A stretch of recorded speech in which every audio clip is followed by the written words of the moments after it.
Bold for Christ YouTube channel here. I want to do a video that I've been praying about for a long time, and I've been holding off on it for probably a couple years now. And I think it's time. I think it's time to do this video. This video is on women, okay? It's on men too, but it's on women primarily. It's on the order structure between man and woman. Now we know from Romans 13 that whoever violates this order that God has put in place will receive unto themselves damnation. Okay, so God put things in a certain order. You know, we have the Father, we have the Son, right? We have angels, right? We have men, right? We have the women that belong to men. We have children, right? These things are the order that God made it. Now, notice, God didn't make it, Jesus, and then politicians, and then police officers, and then men. No, men rank directly under angels. Okay, angels are an authority over men. Okay, and men are an authority over politicians, over police, over government agents, things of that nature. So God put in place a specific order of things in the way they're supposed to go, and one of the ways they're supposed to go is the woman is under the man. Now it's interesting that men are commanded to love women, but women are not commanded to love men. Women are commanded to submit and obey men. Okay, so a woman should never have the excuse, well, I fell out of love with him. I'm not in love with him. Okay, well, you're not commanded to love the man. You're commanded to obey and submit to the man. The man, however, is commanded to love the woman. And he's commanded to love the woman with the same type of love that Christ loved the church. And what kind of love is that? That's agape love. That's sacrificial love. What does that mean? That doesn't mean that a man's supposed to make a woman feel all gooey, ooey gooey inside and bring home flowers every day and she's supposed to be walking on a cloud. Now those things are good, okay? But the second a woman stops feeling ooey gooey inside, she thinks, oh, my husband's not loving me like Christ loves the church. No. The man is supposed to love the woman with a sacrificial love. That means a man's supposed to be willing to take a bullet, jump in front of a moving train, right? Give up his life for his wife and his children and his family. Okay, that's the responsibility of a man. And the responsibility of a woman is to obey and submit and to respect the man. Okay, that's the only way these things will work properly. You see, we live in society now where they're turning everything around. Women have this toxic masculinity now, and things are just going crazy. Families are being torn apart at an astronomical rate. It's like it's exponentially increasing every single day. More and more so-called Christian families are falling apart, okay? All around the world, families are just falling apart. Men everywhere are cheating on their wives. Women everywhere, in some cases more than the men, are cheating on their husbands, okay? Young girls losing their virginity, sleeping with dozens of men before they get married, right? And what they really don't even understand is they're married to all these men they're sleeping with, right? So these women are having dozens and dozens, in some cases hundreds of husbands, right? And that's what they'll be judged as. So I've been thinking, praying, contemplating, different things in my head, God's law. You know, it's good to go back to the Bible and we study God's law and the law that he gave the Israelites, because it puts things in perspective. It shows us the right order of things, how they're supposed to be, the punishment of things. God has some severe punishments for homosexuality. It's death. For a woman cheating on her husband, it's death, right? The reason is because if you do these things and a society implements these consequences, they just won't happen. Right? A woman is not going to cheat on her husband if she knows she's going to get stoned the next day. It's just not going to happen. Right? Because the second somebody from the community cheats on her husband, the community comes together and they stone her, right? And everybody's talking about, oh, did you hear what happened to Susie? Yeah, she got stoned. Yeah, in the next town over, she cheated on her husband. Well, I'm not going to cheat on my husband. The women, it puts them in line, it puts them in order, okay? So there's some things I want to go through that if society, in a perfect society, we would get back to, and this is how things would be. Okay, so the first thing is, a woman is the property of her husband. And I'm not talking this Andrew Tate crap, okay? Andrew Tate's a devil in disguise, okay? He's got a big snake tattoo.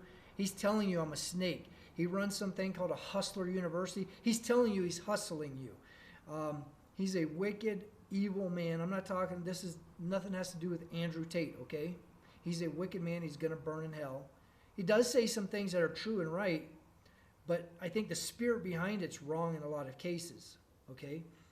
So it's just like I've always said, if you go back and you watch any of my videos, a lot of my videos, I'll tell you, the devil will tell you nine out of 10 things that are 100% true and correct, but he always slipped that one lie in there. So just because somebody says something that's true and correct, everybody wants to run and follow him, right? But then that lie comes in, and he slips that lie, under the door, sneaks it in there. So you have to be conscious of that. So yes, a woman is the property of her husband. The woman is raised by her parents. Her property authority is her mother, then her father, right? And once she gets married, the father gives her to the young man, and now she becomes the property of him, all right? But see, it's not just all, the man gets to be in charge of the woman, and what if he does all this? See, no, because now the man is held to very, very high standards, okay?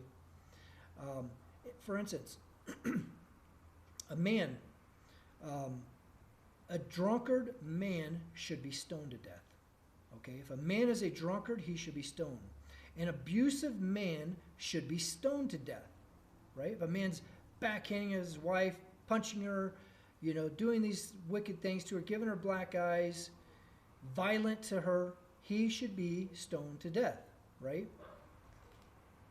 So there's a proper order. There's things. It's not just, the woman belongs to the man. Now the man can just do whatever he wants. No, it's not like that. There are rules in society, right? So along this line of a woman belonging to a man, I believe if a woman is rebellious to her husband, that the man can discipline her. He can discipline her. He can ground her. He can spank her bottom if he needs to. He can do what he needs to do to discipline his wife, so long as he's not abusing her. So long, if she cheats on him, she's worthy of being stoned. But that gets taken to a higher council in the community, right? That gets taken to a board of sorts in the community. And we're talking about, obviously, if a community is doing these things, they're a righteous community. So we're talking about, judges that are righteous judges making these decisions, okay? Like I said, men should be held to a very high standard. I believe men can actually have multiple wives. Because you notice in the Bible, the man's not necessarily worthy of being stoned if he is with another woman. But here's the thing. A man that does not provide and protect his children and his wife should be hung, right? So if a man is taking on a multiple wife, right? If he's got, and I'll tell you this too, don't infuriate God with this, okay? Just because a man can have more than one wife doesn't mean the man can have 1,000 wives. Doesn't mean a man can have, 70 children. I'm not saying he can't, but what I'm saying is this stuff gets God upset, especially when you go chasing the foreign woman, especially when you go chasing the woman that's not a born-again Christian. These things are wrong and they're wicked, right? And God will judge these things, So you're playing with fire, but if a man has 2 or 3 wives, maybe even 5 or 6 wives, I'm not going to say that's a sin. I really am not going to say that. But I'll tell you this, that man is under a very, very high standard to provide for and to protect them, right? And so that's going to keep a man from sleeping with various women. and having thousands of children everywhere, especially women that aren't under his household. Because to have multiple children, you're going to have a woman that's under your household. You're going to have these wives that are under your household. And these wives and these children are going to contribute to the household. Whatever it is, maybe it's a farm, maybe it's a factory, whatever it is they're doing, they're contributing, right? So, but a man that is just impregnating a bunch of women all over town, these people aren't contributing to him, right? So therefore, he's now required to provide for them, or he receives the punishment of death. He receives the punishment of a stoning, right? So see, there's this balance that comes into play here. These checks and balances, okay? Let's see. Immediately, all sodomy should be punishable by stoning. Okay, all sodomy, 100% punishable by stoning. A woman that does not marry the man she loses her virginity to should be stoned. If a woman loses her virginity to somebody and doesn't marry him, it should be mandatory stoning. Any adulterous woman should be stoned. Any drunkard man should be stoned. Abusive men should be stoned. Women that steal children from men should be stoned. Okay? A man that steals another man's woman should be stoned. Right? If these things happen, then you'll see that society will be in order and you won't have these problems. Like I said, I've been praying on this for a long time, contemplating this for a long time, and I feel like it's time to do this message and to give this message. It's a very controversial message. I'm sure my subscribership's going to drop way off after this message, it's already not a big subscriber base, right? So, but I really feel it's time to do this message, kind of a controversial message.